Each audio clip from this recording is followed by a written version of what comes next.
Okay, so this chapter is about some plates that were hidden, um, that were preserved by Nephi.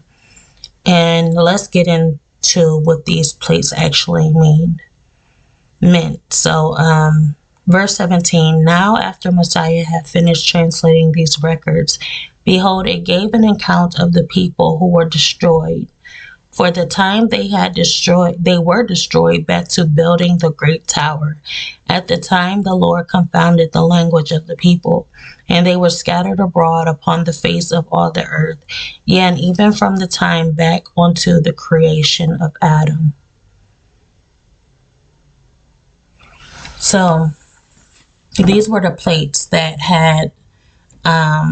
people had these people with anxiety, and verse number 12, it says, and this he did because of the great anxiety of his people, for they were desirous beyond measure to know concerning the people who have been destroyed. So the plates basically interpreted. It was a translation. They preserved and translated these plates, but the people was desirous beyond measure to get these plates and to know how these people were destroyed. So let's get to the biblical version of anxiety. What does anxiety mean? Anxiety means to act impulsively. You're acting impulsively. You can't really think too much about it. Or maybe you have thought too much about it, and now it's causing you to react, and you just can't stop yourself. You can't hold yourself back. You have to do what you have to do. And this is what the people were. They were desirous beyond measure, beyond measure to where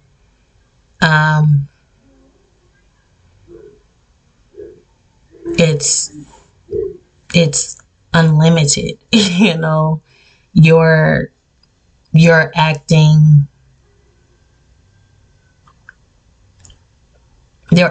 out to the point where I can't stop you. So Nephi had to preserve these records, because if he didn't, then these people will get a hold of them. And that's the thing about having wisdom. God gives you wisdom, and with this wisdom, you have to, you feel like you have to know more. You feel like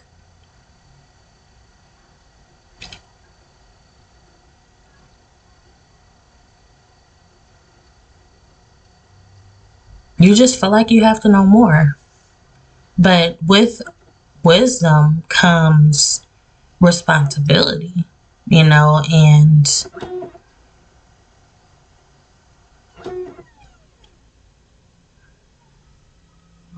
obviously God is protecting you from knowing a little bit too much of what you may not be able to handle.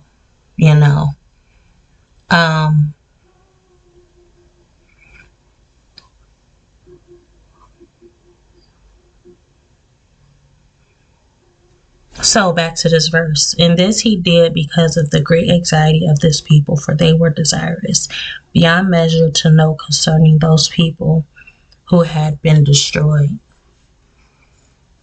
Like, for one, why would you want to know? Why do you have this anxiety to know why these people have been destroyed?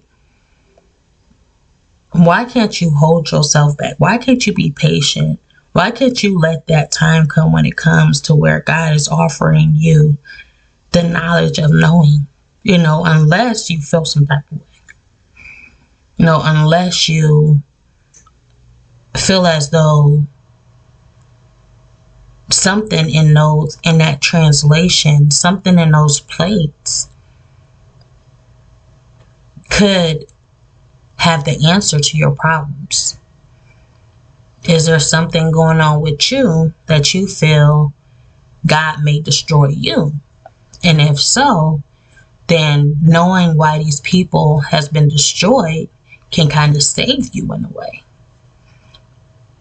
So that's the question I would have. Like, why do you want to know so bad? You know, you only want to know so bad when it has some type of answer to your own problems. You know, these people were desirous beyond measure. What? And nothing stopped holding them back. They're like, I gotta know. I gotta know. Why do you have to know so bad? You know, you gotta go and you gotta pray about it. You know, do that 360 repentance. You know, do you think these plates is going to save you? Do you feel as though you're going to be destroyed? So they were anxious to know. You know, they were just impulsive. You know, they had to know.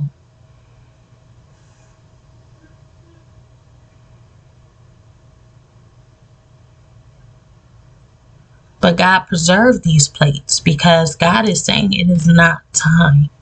It's not your time yet to know. It's not your time yet to know. And this is what, you know, Nephi had to do. He had to preserve those plates, because if he didn't, you know, they was going to be safe. God rather you be safe than sorry, and he was going to be sorry. Now, this account did cause the people of Mosiah to mourn exceedingly. Yeah, they were filled with sorrow. Nevertheless, it gave them much knowledge, in the which they did rejoice. And this account shall be written hereafter, for behold, it was expedient that all people should know the things which are written in this account. And now, as I said unto you, that after King Mosiah had done these things, he took the plates of brass and all the things which he kept, and conferred them upon Alma, who was the son of Alma. Yea, all the records and also the interpreters, and conferred them unto him, and commanded him that he should keep and preserve them, and also keep a record of the people, handing them down from one generation to another, even as they have been handed down from the time that Lehi left Jerusalem.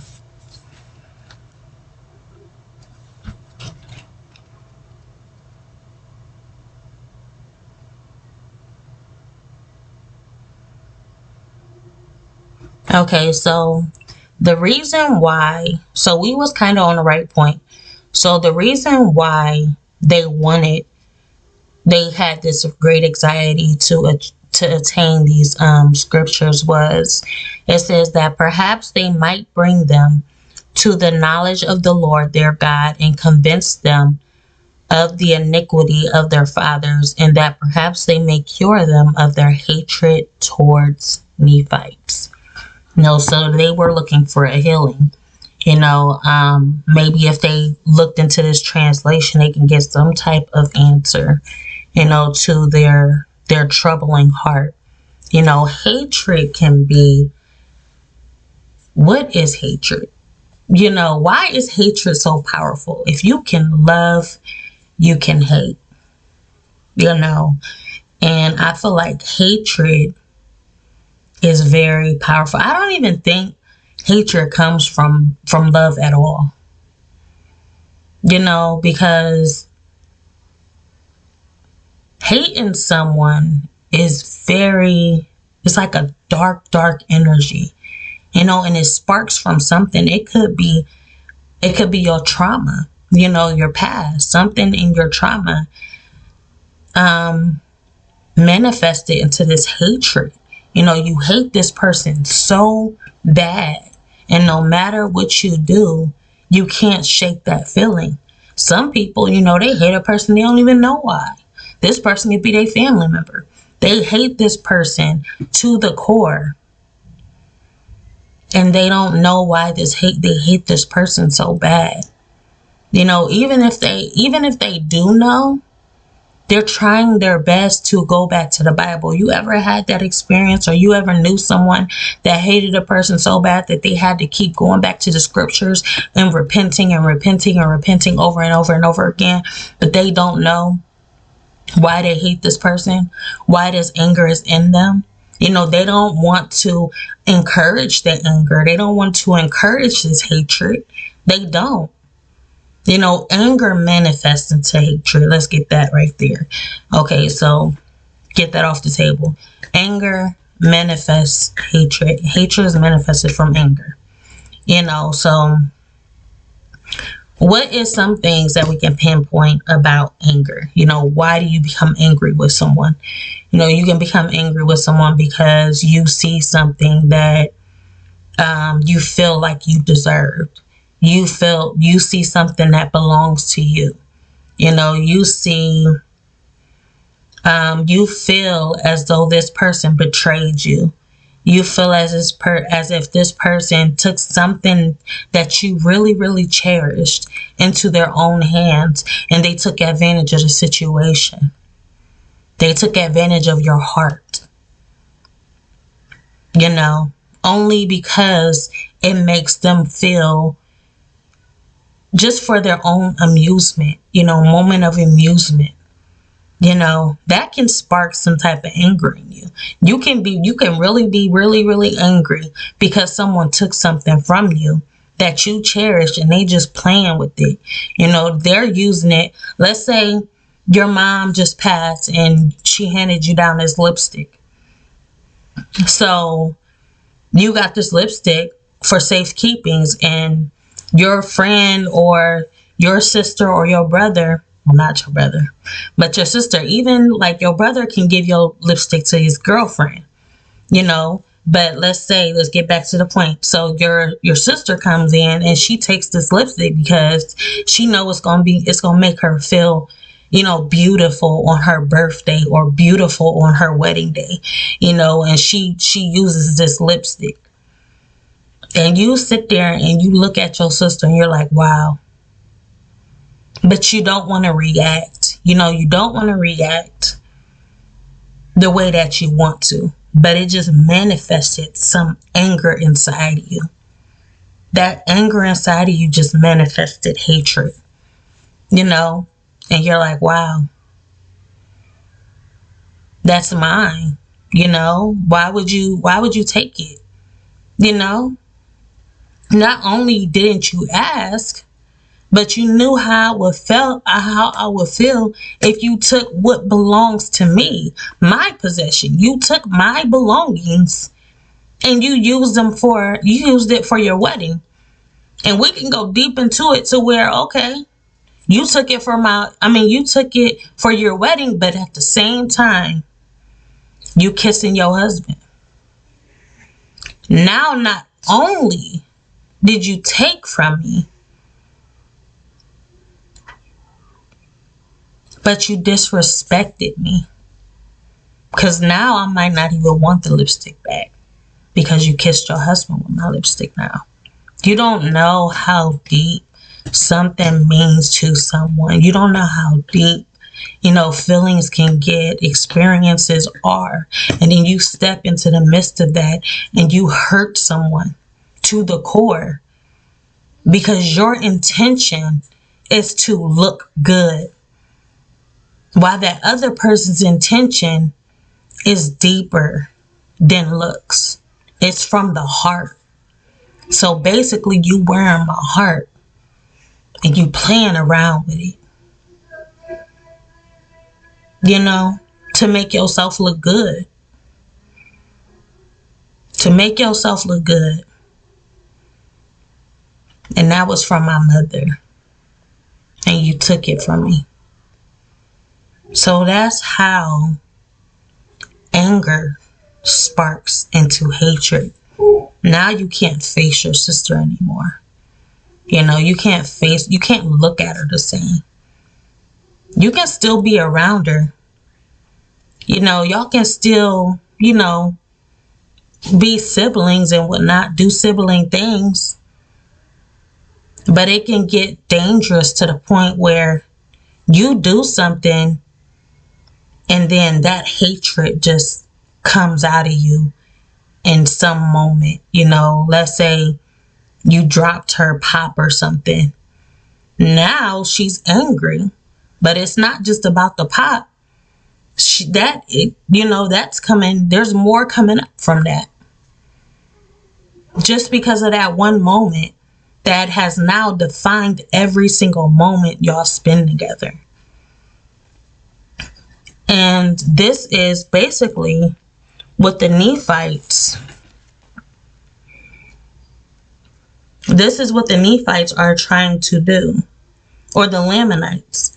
So they're basically saying that perhaps these scriptures can heal something inside of me. Perhaps these scriptures can help me more than I can help myself.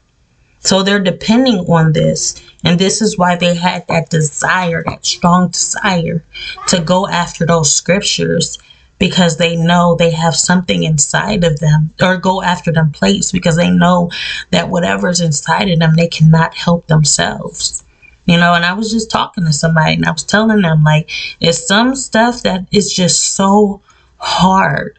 It seems unhuman. You can't explain your problem to everyone and get an answer, or anyone and get an answer. Sometimes your problems is not human enough to answer. If you kind of get where I'm going, with this, like, you can explain something to somebody and, you're looking for a solution to your problem, but no matter however you're explaining it, they can't help you. They don't know exactly what you're trying to do, or what answer you're looking for. And before it even gets to this point, that's what I'm saying. Some people like me, I don't even waste my time trying to ask somebody for an answer, because it's just like, no matter what I can say, it's a question that you just can't put into words. It's a question that only God can answer. So it's a question that is in your heart, in your blood, and it's just running through you. That's what kind of question it is. Just like you would try to sit there and explain your DNA. It's that difficult. It's that complicated. You can't just simplify it, and it's not enough time to even try to. Some questions run deep. And that's how they feel, because these plates were, basically they said it's iniquity of their fathers that perhaps they may cure them of the hatred towards the Nephi, but it's more so of the knowledge. It's about the knowledge. And these scriptures are, way back when. So it goes through generations, so if you really look through something, you feel like you got to have it, because let's say you're going through something, right? Like, I wouldn't say that I had, okay, so let's say there's an heirloom in your house, and this heirloom explains, in this heirloom, all of your ancestors wrote down, problems and solutions, every problem that they faced in their experience here on earth.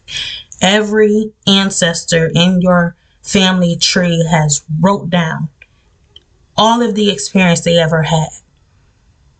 And you're like, man, I got to read that, because I'm going through something that I know one of my ancestors went through. And I know that the answer to my question is right there. I need that. And that's where that anxiety came from, because they knew what they're looking for is right there.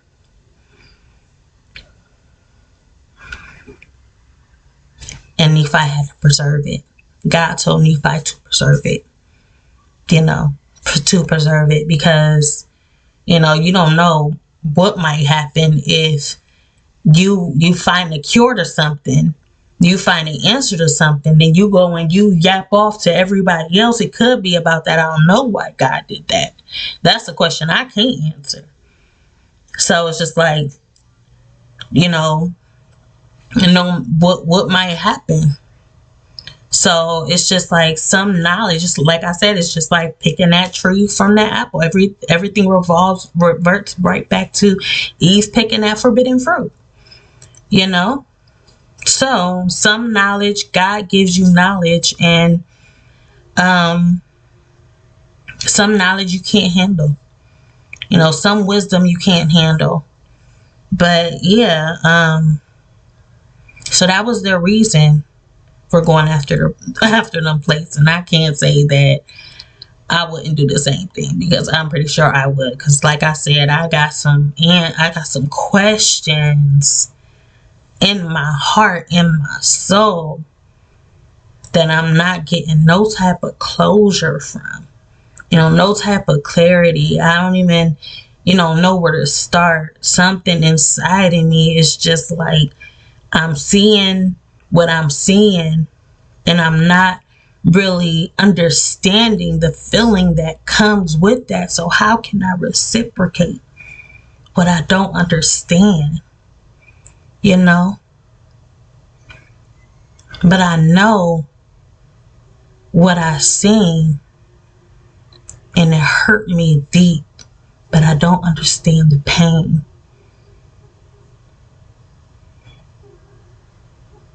I don't know how to heal from what I've experienced, because I don't know what it was. You feel me? So yeah, that's a verse, a scripture, a verse I want to talk about. And yeah,